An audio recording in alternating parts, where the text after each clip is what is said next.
Hello, I am Fox. Welcome to the video. So, I recently played the New World Open Beta. I'm going to be out with it. I don't know why you would play this game. I have no idea why you would pay $40 for this experience. Because I found the game to be incredibly mediocre. I'm going to go ahead and list the things that I think made it so mediocre and so uninteresting. And we'll just get into that. So, first off, the questing is serviceable. It's pretty good. The world, I gotta give it a compliment just to start off. The world is so pretty. It's so fun to just run around and look at stuff. The sound design, top notch. Like, the cutscenes were pretty cool. All looked really nice. And, like, visually and audibly, it's fantastic. Very high production value. The questing and the story, meanwhile, not very good. It was just sort of there, you know?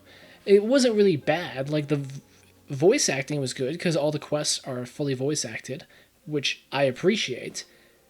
But at the same time, it's just the writing wasn't really doing anything. And I found myself skipping it pretty quickly because at first I was reading it trying to get immersed, and I just went, I don't care about any of this. And since you move between settlements, none of these characters are consistent. So there's nothing that's connecting you through this. To just compare to Final Fantasy XIV, one of its biggest competitors, when you get into FF14, you start out with these sort of generic characters who do come back later, and then eventually you're introduced to the Scions who accompany you through the rest of your journey. So you have consistent characters and people you can get invested in. It gives you a focal point to experience the world, which New World currently just doesn't have. The person that I met right after I crashed on the island isn't relevant. She doesn't go with me. She's just a random NPC. And let's go to the crashing part, because I think that's important. So the way it starts is you see an opening cutscene, your ship crashes, and you're left on the beach, and you do a little tutorial. The tutorial doesn't actually last like the first 5 levels. It's more like the first 20 levels are their tutorial. It's still teaching you what the game has to offer, which I don't necessarily hate.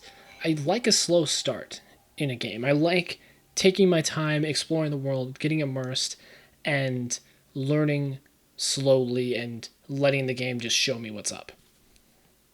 But because there's just no through line, the story doesn't matter. None of the characters I'm talking to matter. They're just faces. They don't really have any strong character traits. Like, there was a point where I was told that the leader was just kind of inept, but when I talked to him, he didn't, like, sound inept or, like, do anything that would reinforce that. So it was pretty clear to me that the story was kind of tacked on to just give you something to do. The questing, as well, is pretty generic. It's just MMO questing. It's a serviceable questing system. There's, like, factions that you can do quests for, which is, fun, but, like, not anything that you can't find in another MMO. And the factions themselves are really boring. It's like you got Horde the faction, aka we fight for strength, blood, and honor. You got we want arcane secrets, so wizards. And then you got paladins. Literally, they're paladins. So it's just like, why do I care about any of these factions? They're so generic. There's nothing that sets them apart. At least with the Horde, you have multiple different races inside of the Horde. So it's like you might identify with like the trolls, the Tauren, the orcs, or even like the blood elves. So you get to kind of customize your character. Also, the character customization wasn't that in depth, which is, here or there. My biggest problem that I ran into, well, actually, let's get into the combat. The combat is one of the cool things about the game, but it also has a couple of quirks that I didn't like personally. I like that it's weighty. It feels... I know a lot of people have compared it to Dark Souls. I don't think it's quite like that.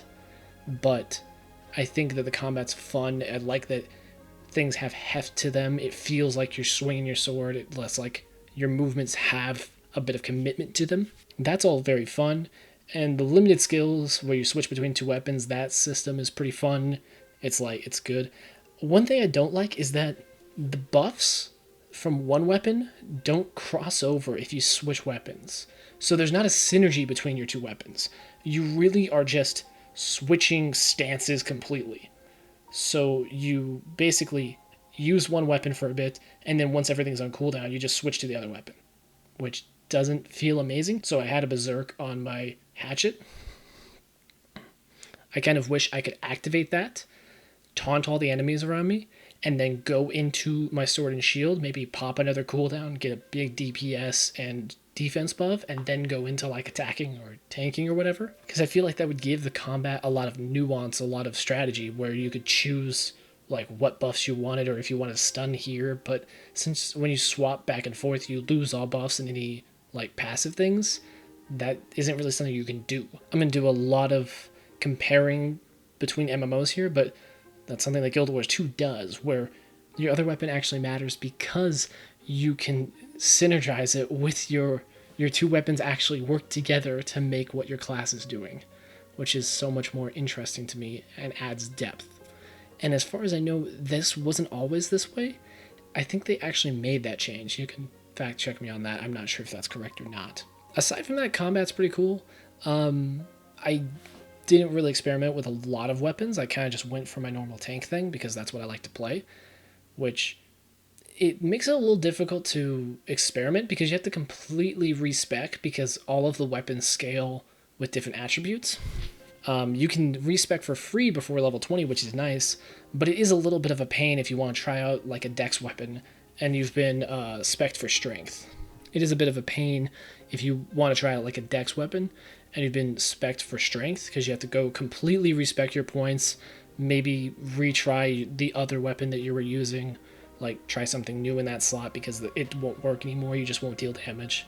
So it can be a little bit clunky at times. And again, the main reason why I'm kind of, I don't want to say ragging on it, but the reason why I'm kind of being critical is because all of these things are things that are in other MMOs already. So this isn't really like a unique thing to New World. It's like if you're looking for that style of combat with the two weapons, a dodge, and different skills based on the weapons, I don't understand why you wouldn't just play Guild Wars 2. It's just like a worse version of Guild Wars 2's system for me. The left and right click thing is cool. Like, I don't really understand why everyone has a block on the right click, because most of the classes you aren't going to block with. You just don't want to get hit, so you're just going to dodge. Like, which is another quirk of it, is you have a shield on your back, no matter what your weapon is. And I'm not sure if maybe you can fill in that later, because for context, I only played about 10 hours in this open beta, because I'm not buying the game. I'm not interested enough to buy it. But I only played for 10 hours, so I don't know if later maybe you replaced the shield slot with something else. But it felt really weird when I was using like a one-handed weapon, because you can wield like a spear, a rapier, an axe, even the staves with one hand, and your shield would just be chilling on your back. And there were a couple points where it glitched out and I had two shields, one on my back and then one in my hand. So that was really strange. But it bugged me because I'm like, I have a rapier, which is one-handed. There's no reason why I wouldn't strap my shield to my other arm. You can say, oh, well, you can't use a rapier effectively. And it's like, but the shield just keeps you alive. Like, if you know anything about like medieval warfare and melees, it's you just always had a shield. So the fact that you literally have one on your back and you're like using a spear, poking them with two hands, and it's just like, no, put that shield on your left arm, poke with your right hand. What the hell are you doing? I don't know why. So that was one thing that, like, a little quirk that kind of bugged me because it just kind of broke my immersion a little bit. Another thing that was just a little nitpick that I didn't like was, why can't I make rations with any type of meat? Like the low-level ones. Why do I need specifically game meat? Because if it has the whole survival element thing, and this might be a good transition to get into that.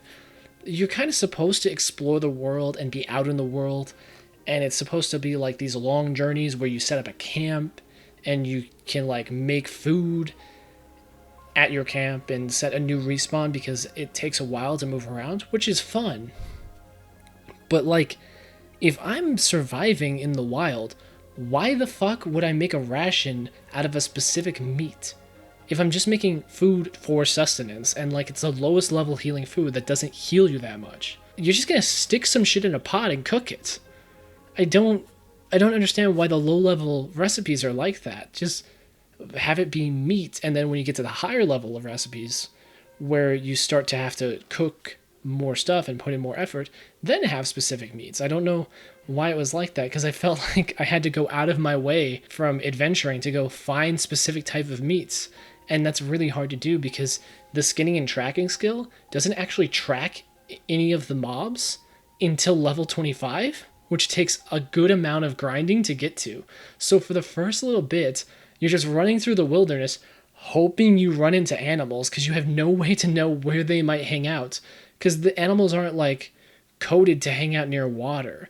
I went to like rivers and ponds to see if like there were more animals nearby, and there just weren't. They just randomly spawn, which was another thing I got from the world, was that it feels like it wants you to be in this realistic world where you have to survive and you camp and you go on these long journeys, but the world design is very haphazard. Everything's just kind of put places. For the most part, it's pretty immersive because the sound design and the visuals are so good, but then me and my brother were playing it, and we ran into a ruin. And we're in the 1 to 25 area. And the ruin is filled with like level 25 mobs that instantly killed us. And it's 10 feet away from an area that's level 5. So it didn't really feel like it gelled that well. And the thing with the food and then the animals being in weird places also kind of pulled me out of my immersion in this world. And also the fact that like none of the NPCs move or act like people. They just sort of, they have like personalities and they have unique voice actors, so that's cool, but it feels very gamey, you know? It feels like, and this might be something that comes up a lot as I'm sitting here putting my thoughts into this, the game feels very video gamey. It feels like it has a bit of an identity crisis as well, which makes sense with their transition from this full loot PvP focused MMO to more of a theme park thing. It would honestly make more sense to me if you started at the shore, that was level 1, and as you moved in, steadily things would go up in level. So you'd go to your first settlement and that'd be like 5 to 10, and then maybe go to another settlement that's 10 to 20, you know, as you continue to move north away from the shore. But for no particular reason, literally right next to the very first zone that you get to, right on the shore, there is a level, it's like 40 to 60 area for no reason. That combined with the fact that we found stuff that was like 10 levels above us in the 1 to 25 area that was just right next to the quest we needed to go to, means that you are likely to end up in a zone where you just don't get to play the game because everything's too high level for you. Which is a good transition for my next bit that frustrated me about this game and made me not want to play it. There appears to be fair, I haven't gotten to endgame, and I didn't even get to the point where I got to play a dungeon because it was just taking so long. There's no level scaling in this game at all. If I have a friend who's level 50, he cannot play with me. There's no way for him to downscale his level as far as I'm aware. I couldn't find anything, and maybe I'll do some research after this and find something, and I'll just be dumb. But I went to go try to help with a war. When you go get with your faction, you can take these forts or fight for settlements. And when you do, your company, your guild, and your faction gets benefits, which is fun. That seems like their main selling point for this game. There was a war going on at one of the settlements I was near, and I was like, oh, cool. I know I might not be that much help, but I'll go sign up, and maybe I could, like, you know, just CC someone, and then one of the high-level players will take them out while they're CC. Maybe I could help somehow, just be a meat shield for them. And I asked in the faction chat, I was like, okay, where do you sign up? And they said, to the north. And I'm like, I can't find this war board that you sign up at. And one of them inspected me and said, oh, you're too low level. You have to be 50. And I just went, and I'm done. I'm done with this game. You can't just scale me up to level 50, or at least let me sign up. So I have to go grind through this game, which is purposely made slow because it's supposed to be a game where the leveling is part of the experience, where you're going around and exploring, taking part in this crafting and survival stuff. But I can't actually play the content the game seems to be selling itself on until I get through all of that. And I just said, why would I play this game? The fact that there's no level scaling and you can't be scaled up, other people can't be scaled down, means that even though you can flag for PvP and go do PvP missions, most players are just never going to do that. Because why would I open myself up to be griefed? There's no reason for me to flag for open PvP because anyone who's higher level than me is just going to destroy me. So like I was going to flag for PvP and go do this, and then I saw a bunch of 25s and 30s running around, and I'm level 12, and I went, they're all on the opposite faction. Once I flag, they're just going to one-shot me. And I'm not sure if there's some sort of level protectionary thing. When I tried to find in-game any information about that, I didn't find anything. It doesn't say it when you try to flag. So as far as I understand it, you literally can just grief low-level players. And since you can't scale to take part in the invasions and wars, that's content that's just gated until you get to endgame, which isn't very much fun. Same with like the dungeons. I don't see a reason why I should have to wait until 25 to get my first PvE experience. Most people are going to play a game for about 2 hours before they figure out whether it's for them or not. So if you're trying to get as many players as possible, you should allow me to do a dungeon within the first 2 hours of play, even if it's a low level one, like a short one with only one boss. That way I can at least play the content and see if I like it. I don't even know if I'll like New World's PvP, because I'm too low level to take part in it, and I've played about 10 hours, and I just don't want to go any further. Why would I wait around to see if I like the game? I'll just go play games I already know I like. I think the lack of level scaling is honestly a huge detriment to the game because most people play MMOs for the social aspect. So if I can't play with my friends, why would I play your MMO? I'm playing to play with other people.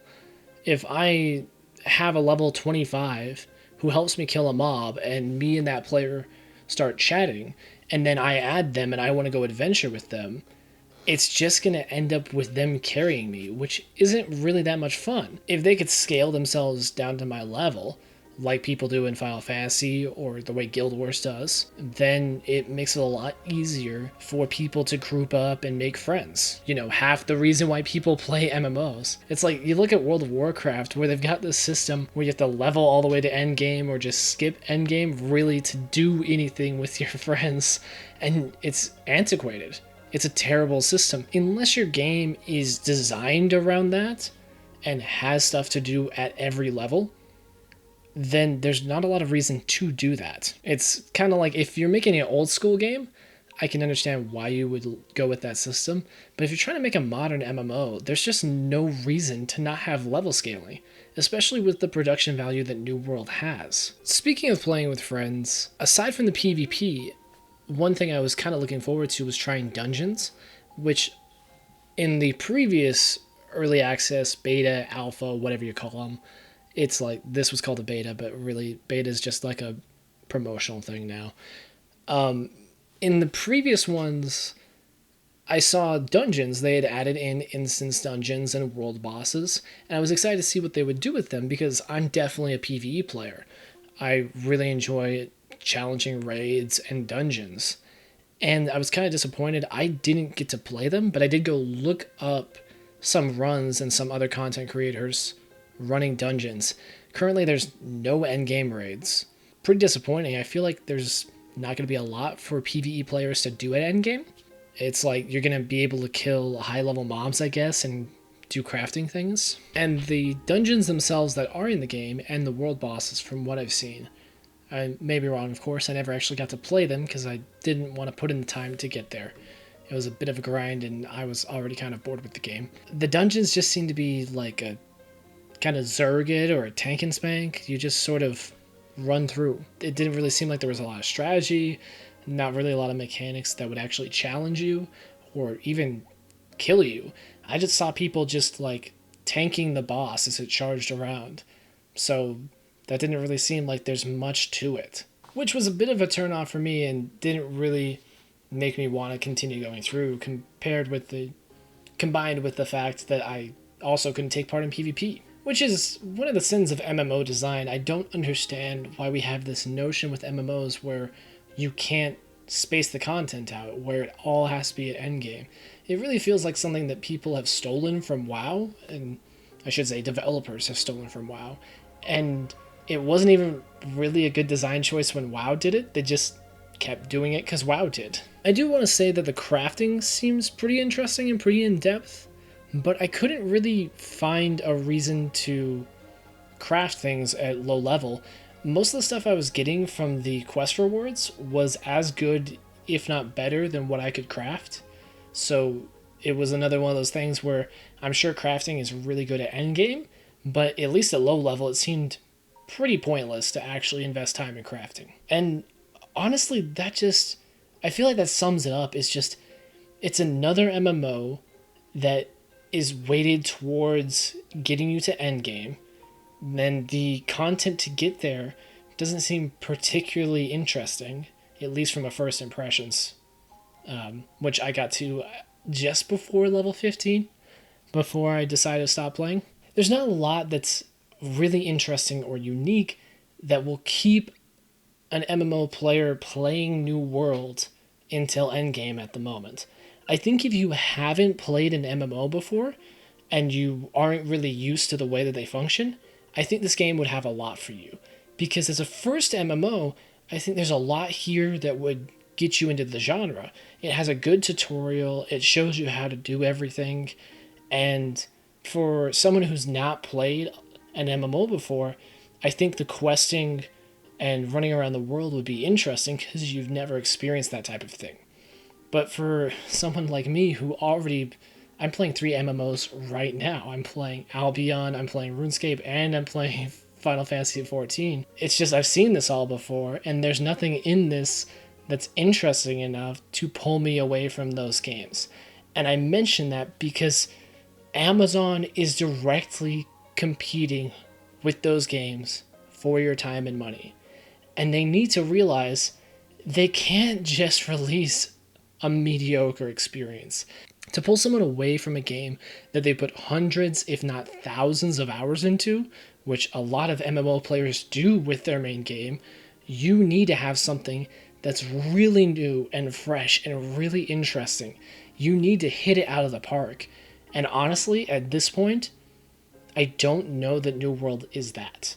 I don't know that it has the pull to get people to leave their main MMO. They may come and play for like the first month, hit level cap, but then they're gonna leave. And some people will quit before that or won't even play the game.